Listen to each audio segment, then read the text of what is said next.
assessores, dos defensores, comissionados, etc., já tem uma diferença básica aí com relação à carreira. E o principal ali é o conteúdo. Quando o conteúdo está discutindo a defesa do gestor enquanto gestor, é uma coisa. E ali não indicou crime, né? É um crime político. O crime de responsabilidade, ele é um crime que vocês podem atuar em defesa do seu prefeito lá. O mandado de segurança porque o prefeito precisa de fornecer medicamento. Pode atuar, está contra o gestor. Uma ação de improbidade administrativa porque o prefeito não tem uma nutricionista lá, o município não tem uma nutricionista lá no tal, em razão contra o gestor, vocês podem atuar. Uma ação, por exemplo, de responsabilidade por não ter fornecido medicamento, podem atuar. Agora, tem uma ação de improbidade por fraude na licitação, já não podem atuar, ele vai ter que contratar o seu próprio advogado, com relação ao objeto, né, que está se discutindo, qual é a atuação.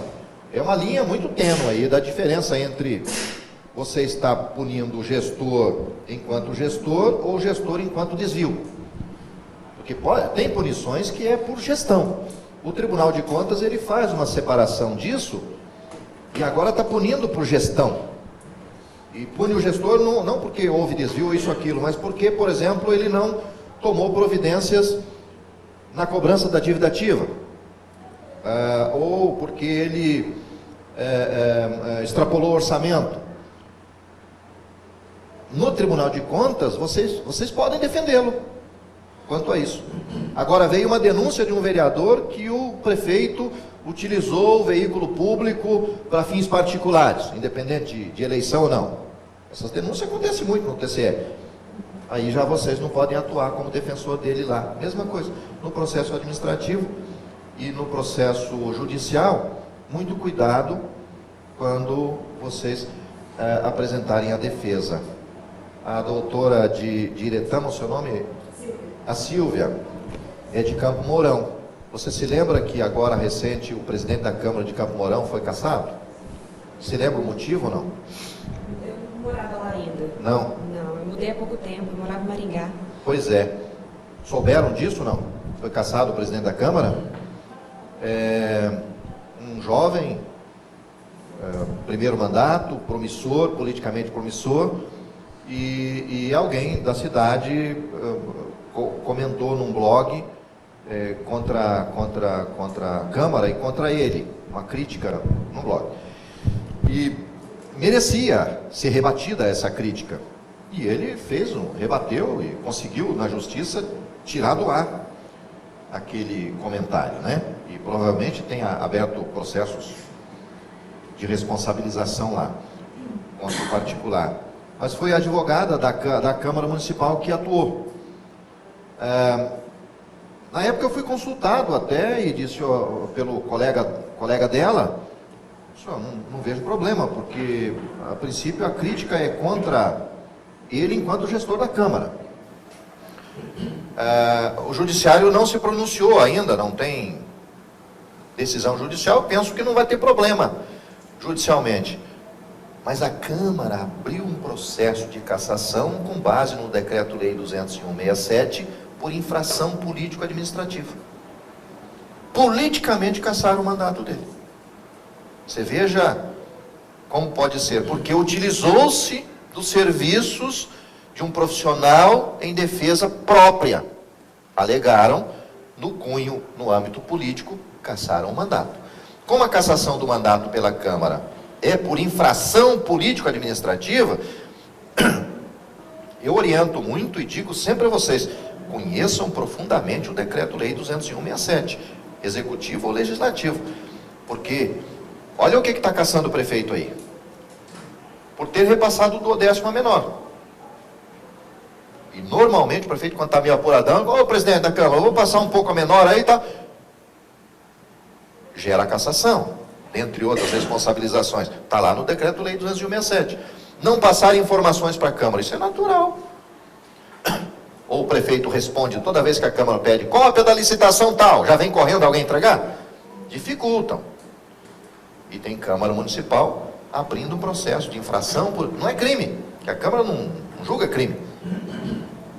Mas pega o artigo 4º lá e diz assim, a infração política administrativa,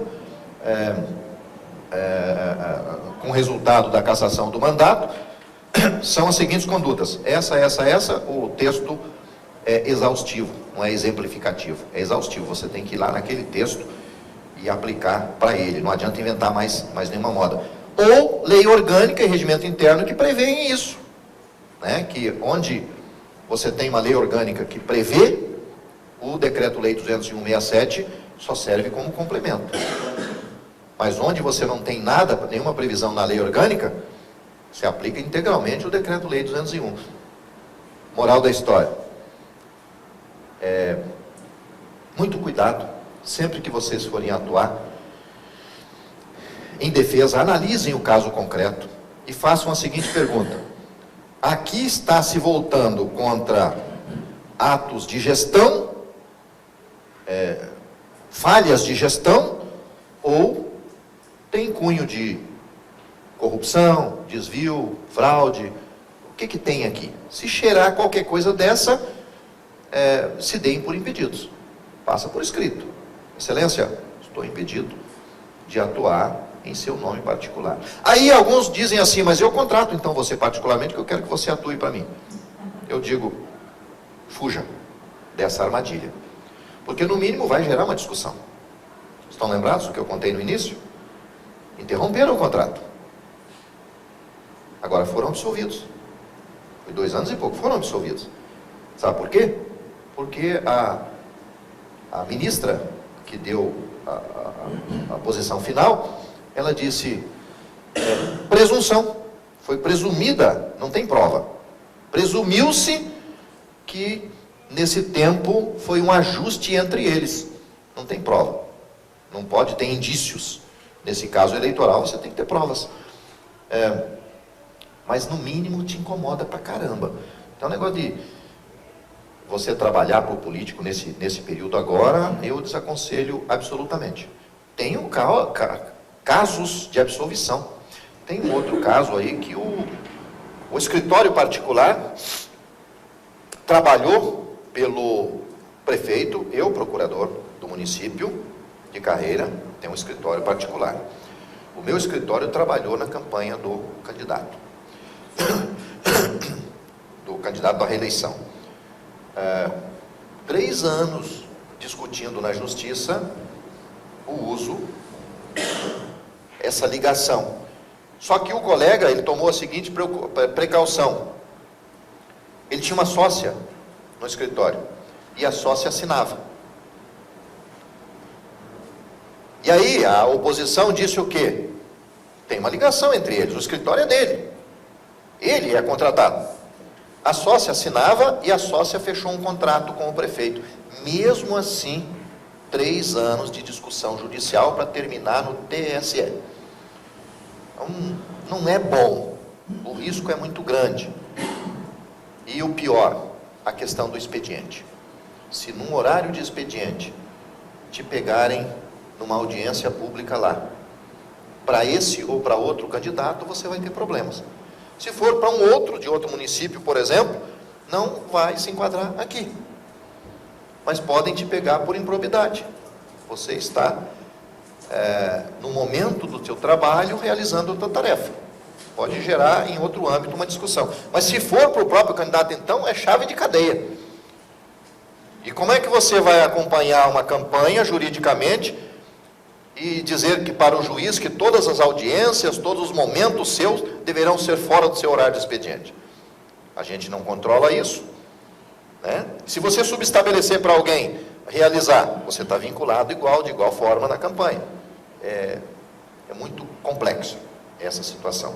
O aconselhável é que não se envolvam.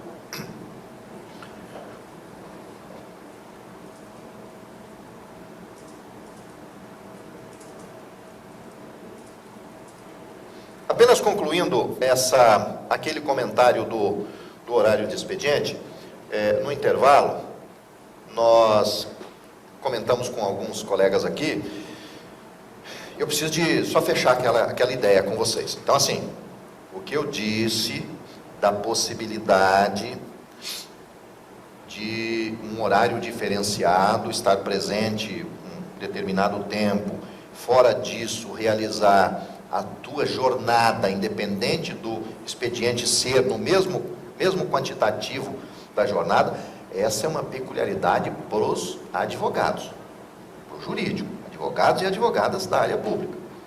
Temos vários mandados de segurança, onde o secretário determinou que marcasse ponto, a justiça derrubou, na Câmara Municipal a justiça derrubou.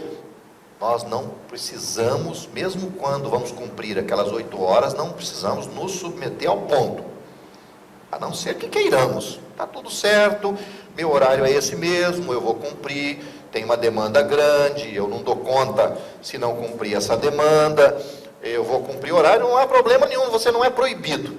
Mas impor contra você, eles não podem. Jurídico, exclusivamente para a área jurídica. Demais comissionados.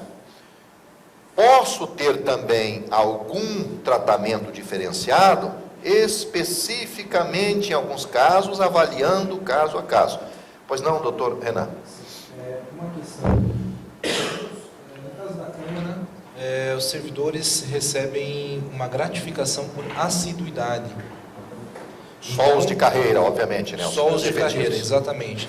Nesse caso, o jurídico também estaria limitado a esse cumprimento do expediente, ou esse entendimento de que o departamento, as pessoas que integram, né, o corpo jurídico não necessitariam cumprir um expediente inflexível?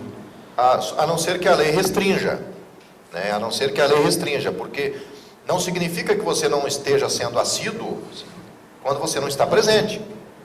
Porque a assiduidade não é exatamente pontualidade. Então, tem alguns lugares que tem também uma gratificação pontualidade. Quem não atrasou nada no mês ganha R$50. A assiduidade é quando quando a regra determina, impõe quais são os limites. Um exemplo. Pois não. Desculpa, talvez eu me expressei mal. A questão é a assiduidade e pontualidade. Isso aqui gera a gratificação. Não pode ficar de fora quem tem um horário diferenciado, porque a não ser que comprove que ele não teve assiduidade. Vamos imaginar que aplique-se a pontualidade também. Foi determinado no meu expediente diferenciado que eu preste 8 horas por semana na Câmara ou na Prefeitura. Mas qual é o horário que eu vou fazer? Se disseram que eu escolho o horário, não é justo tirarem a minha assiduidade, porque me deram essa prerrogativa. Se disserem que é das 8 às 3 da tarde, eu tenho que cumprir esse das 8 às 3 para ter direito da assiduidade, mas ali eu tenho um parâmetro e tenho direito. Não vejo possibilidade de nós ficarmos de fora, mesmo quando o horário é diferenciado.